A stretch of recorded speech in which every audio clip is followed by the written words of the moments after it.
We are continuing in our journey through Mesillas Yesharim, so we find ourselves today, Wednesday, the 3rd of Tishrei, the 28th of September. The Ramchal continues. We're nearing the end of the first chapter of Pirkei Avos. So the Ramchal says, Klalo shel davar. The general rule is as follows. Ha'adam lo nivra ba'avor matzavo ba'olam hazeh, ela ba'avor matzavo ba'olam haba. A person was not created ultimately, again, because of his life disposition or because of his situation in this world.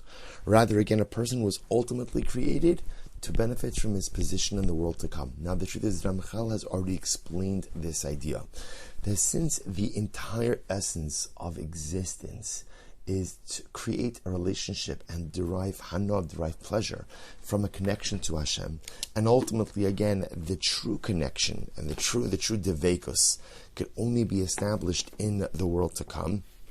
So the ultimate tachlis of one's life is actualized in the world to come. But of course, the only way to enjoy that relationship in Olam Haba is to work hard in Olam Hazeh, through the cultivation of that relationship, through the performance of mitzvos. Ela shematzava ba'olam hazeh hu emtsoyin lematzava ba'olam haba. Shu tachlis, as we just said.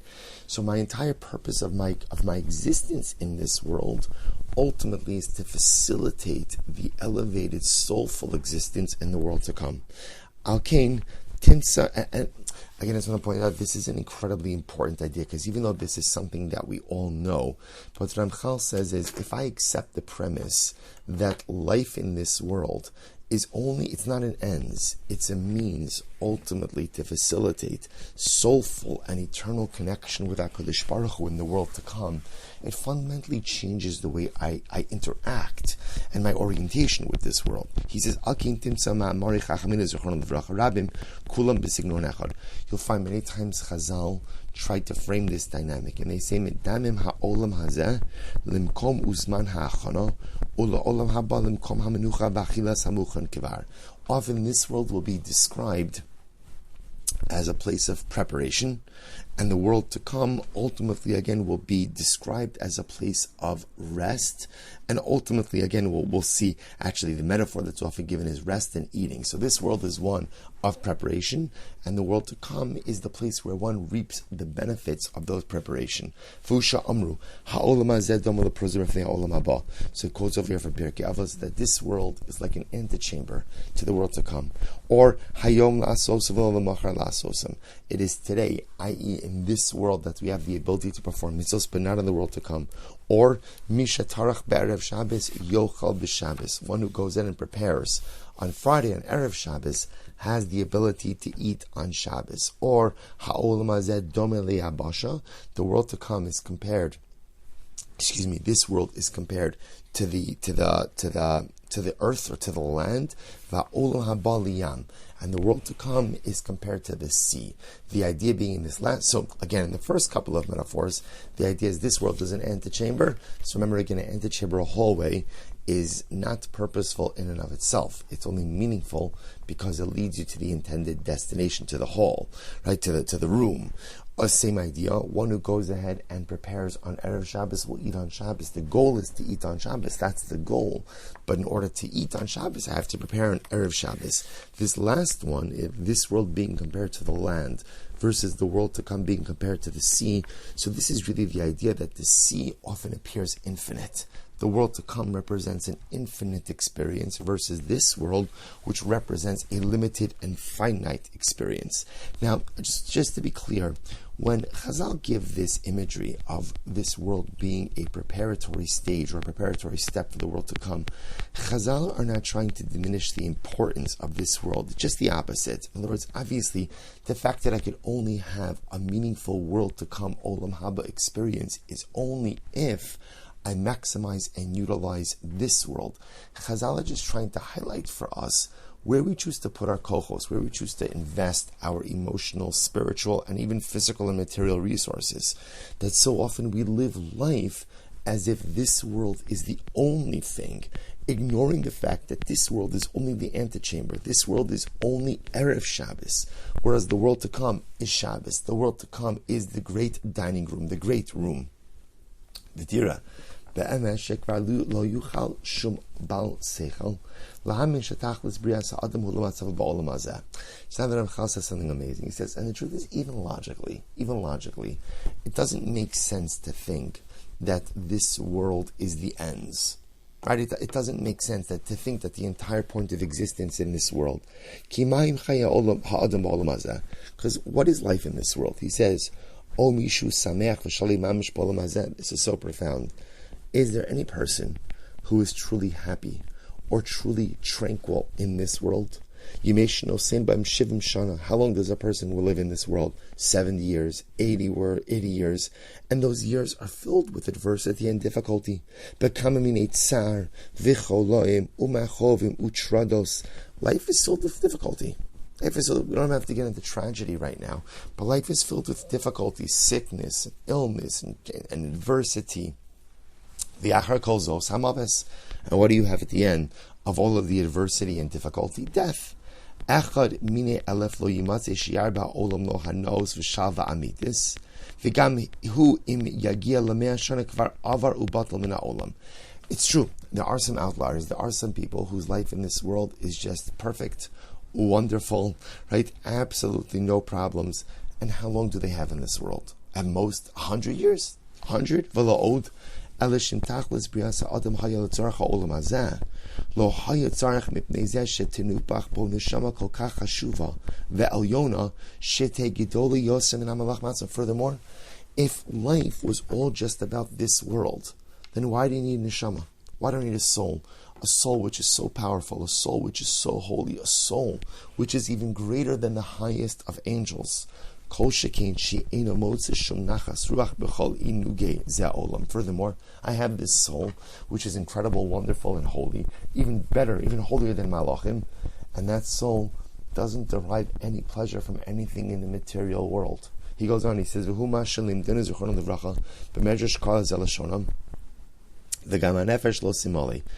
over the pasuk that the soul is never satiated, never full. What does this mean? To what can this be compared? It could be compared to a villager who marries a princess. This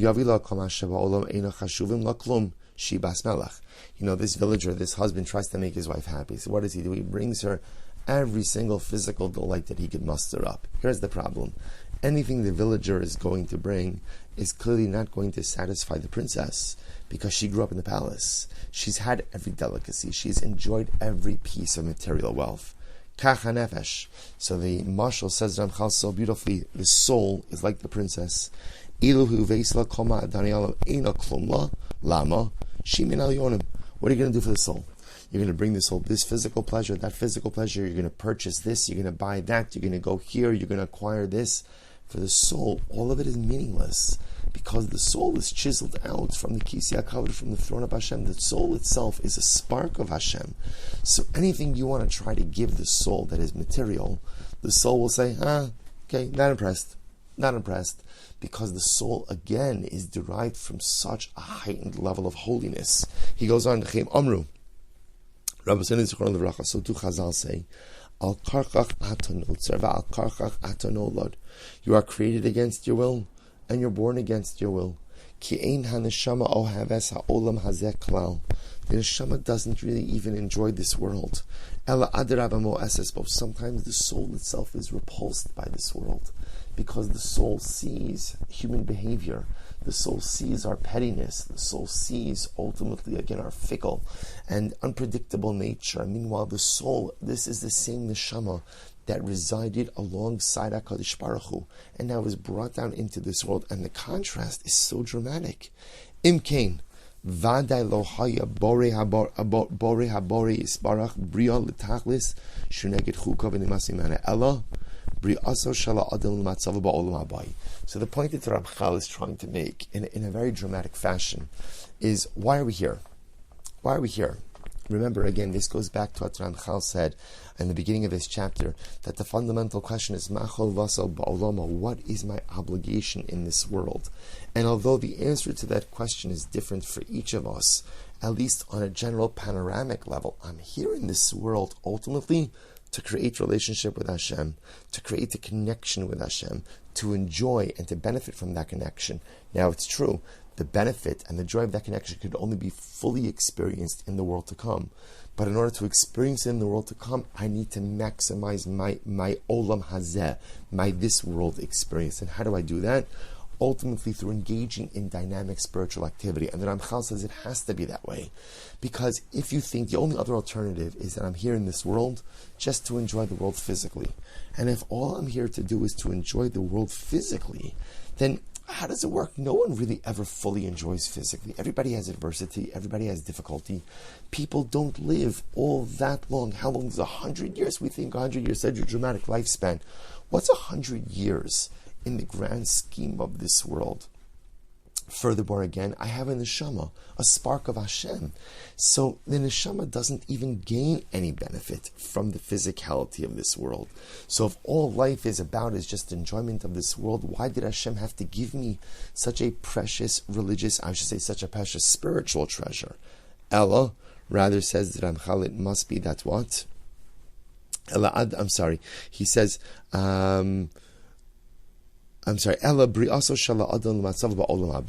Rather, we go back to what we said before, that the entire purpose of creation was for man to enjoy the world to come. The Alkain, Nitna Bo Neshama Zos, the Neshama is what ultimately enjoys the world to come experience. Ki la rai labod, uba yuchala adam lekabel escharm komzman, shlo yidavar nimas am shazu ba'olam hazeh, ela adarabba, neha v'nechma imana v'zeh pashat. So again, the fact that I have a soul attests to the fact that I must have a higher calling and a higher purpose than just enjoying this world. So the soul ultimately only gleans full hana, full benefit and full joy when it gets to the world to come. But it can only do that if I maximize my olam hazeh, this world experience. The point that Ramchal is trying to make is it must be that there's something bigger to life in this world than just physical or material enjoyment. A, because we don't live that long. B, because no one has full tranquility or full simcha. There's always some adversity, some suffering. And C, because I have this thing called a neshama, a soul, which doesn't get any benefit from the physical and material aspects, just like the daughter, the princess who marries the villager, doesn't get benefit from her husband's trying hard. It's very nice, but she's not going to get benefit from it. The soul doesn't get benefit from the material world. Elamai says Ramchal, and again, he'll drive home this point tomorrow, it must be that this world is not an ends, but this world is simply a means. This world is the hallway. This world is the Erev Shabbos, ultimately to prepare me and to ready me to ultimately get to the great room, to get to Shabbos. How? By the performance of mitzvos, by the creation of a relationship with Hashem, and by engaging in meaningful, dynamic living. I apologize, a little bit of a longer share today, but Amirat Hashem, we will finish Parak Aleph tomorrow, wishing everyone a wonderful day.